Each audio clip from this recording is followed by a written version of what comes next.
Hello, everybody. Scott Golden here with the Golden Opportunities Coaching YouTube channel. Welcome to those of you who are new. Welcome back to those of you seasoned veterans of what we do around here. What we do around here is bring about conversations of a psychological, mental health, emotional health paradigm. We do that as often as we can, usually several times per week. And if you are looking for coaching, life, business, relationship, whatever have you, would love to help you in 2022 and beyond. Please feel free to reach out at PO Perception on Twitter and or in the About Me section of this YouTube page. Either one will get you in contact with me or a member of my team. We can make something happen from there. Anyway, this conversation is about signs that you're overstressed or your stress level is too high. You're kind of out of balance in the stress area. What are some signs of that? Number one, unbalanced anger. So if you're constantly angry and you don't know why, if you're constantly feeling like you are on edge and ready to be more angry, ready to be frustrated, ready to be in a negative space, that can be a great indicator of your challenges.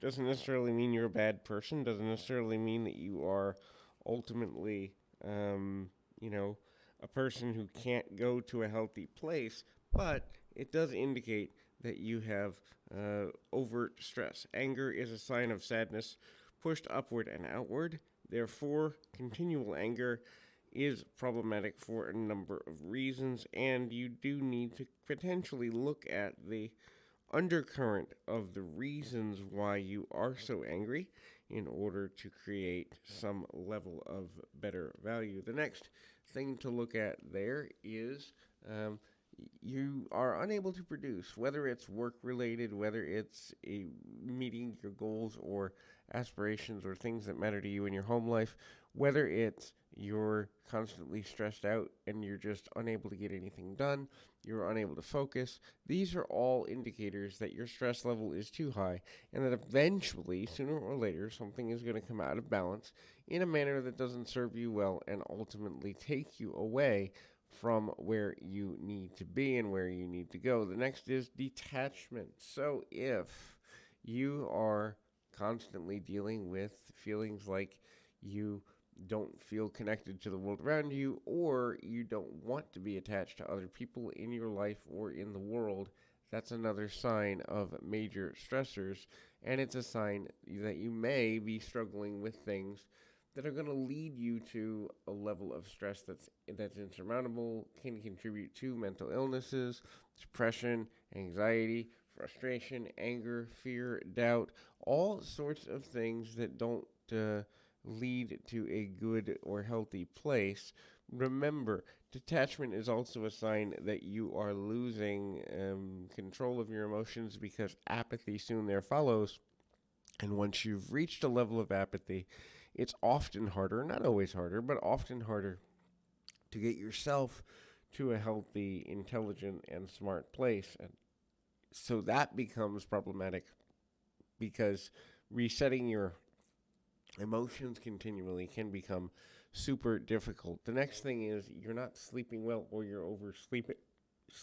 The nature of sleep is meant to be restful, but if you are constantly or almost constantly feeling the need to rest in what is an unhealthy manner, it can certainly be challenging to get to a deeper level in that way, and ultimately managing to get back to healthy eating and healthy sleeping habits.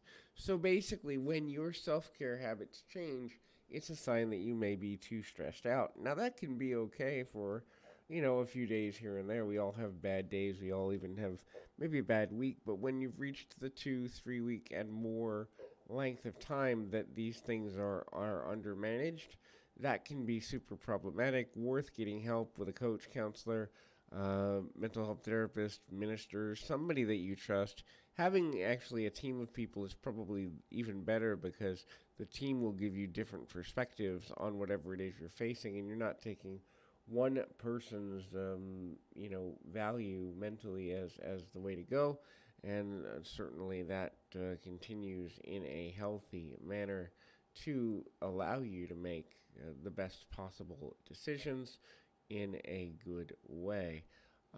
Ultimately, we continue to move forward.